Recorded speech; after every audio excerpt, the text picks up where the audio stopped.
आपने पूछा सर्दियों में साग खा सकते हैं या नहीं खा सकते। कई लोग कहते हैं कि साग खाने से रोग बढ़ता है, पर यह मेरी बात अभी तक समझ में आई नहीं है। क्यों? हमारी माँ बचपन में ताज़ा ताज़ा सरसों का साग तोड़ कर लाती थी और घोटा घाटी करके उसमें क्या वो डालती थी, मक्की का आटा। घोटते समय मक्की का आटे से यूं बना बना करके तैयार करके हमको खिलाया करती थी मक्की की रोटी के साथ, और इतना होता था मक्खन। और ऐसा साग खा करके कभी भी बीमार हम लोग नहीं होते थे।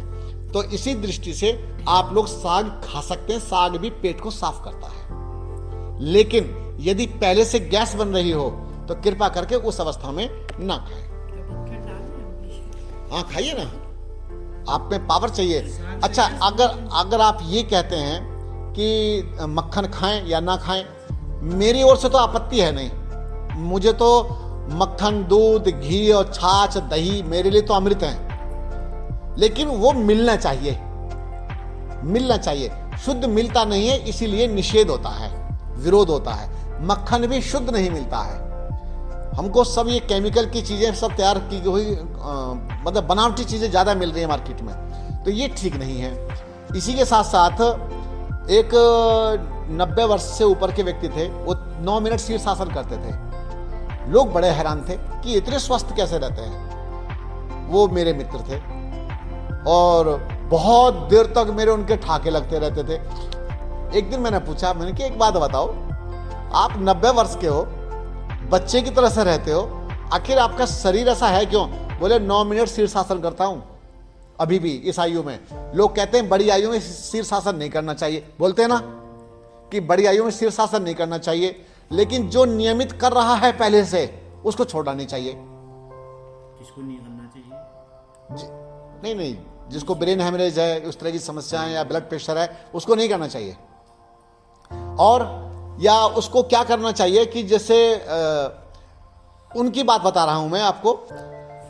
मैंने कहा खाते क्या हो ये बताओ।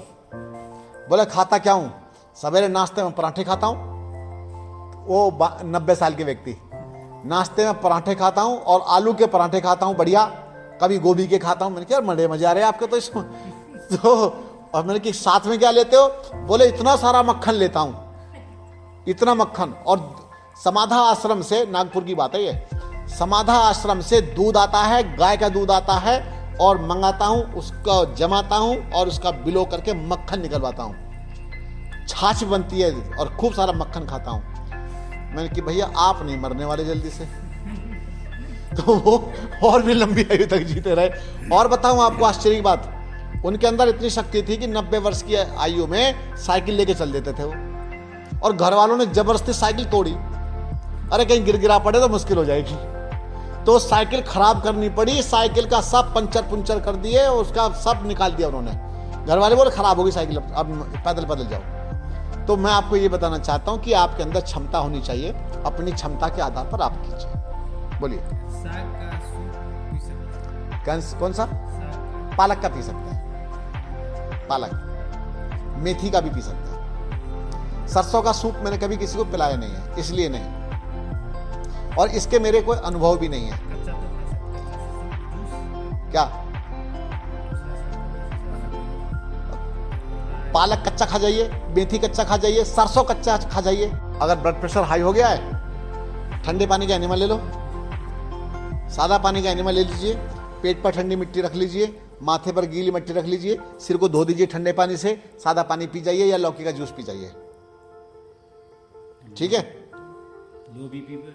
लो बीपी में क्या करें? गुनगुना पानी पीजिए। और क्या करें? मुनक्का लीजिए, बीज निकालिए, कम से कम 10 मुनक्के लीजिए, 10-12 मुनक्के लीजिए, और थोड़ा सा नमक लगाइए, तवे पर भून दीजिए। भूनने के बाद उसको चबा जाइए, बीपी आपका आ जाएगा वापस नमक के साथ में, और पेट भी साफ हो जाएगा। और गुनगुने पानी का एनिमल ले लीजिए। आगे बोलो। करेला लो बीपी में खा सकते हैं, तो लो बीपी में करेला ही क्यों खाते हो? लेकिन खा सकते हैं, कोई इसका विरोध नहीं है। करेला नहीं, करेला वैसे भी कुछ गर्म होता है, और गर्म चीज बीपी लो में हानि नहीं करती। लौकी का जूस पिएंगे तो बीपी और लो हो जाएगा। लौकी की सब्जी खाएंगे गर्मा गर्म तो ठीक हो जाएगा। नहीं, बीपी लो में नहीं पीना है, बीपी हाई में पीजिए। शुगर लो हो जाए तो शुगर अगर लो हो जाती है तो खजूर खा लीजिए। खजूर खाइए, शहद पास में रखिए, शहद नींबू पानी पी जाइए, एकदम ठीक। बढ़ जाए या शुगर बढ़ जाए तो आम का पत्ता रखो, आम का पत्ता है तो चबा जाओ या आम के पत्ते का रस निकाल के पी जाओ, एकदम आराम मिल जाएगा। और बोलो। आम, वैसे इसका जो फॉर्मूला है मेरा, आम बेल जामुन के 2-2 पत्तों की चटनी बना के खा जाओ, 1 सप्ताह खाओ, शुगर कंट्रोल। परंतु मैंने कहा था कि शुगर को मैं कंट्रोल नहीं करना चाहता हूं, शुगर को पूरी तरह से ठीक करने की बात है, बोला था।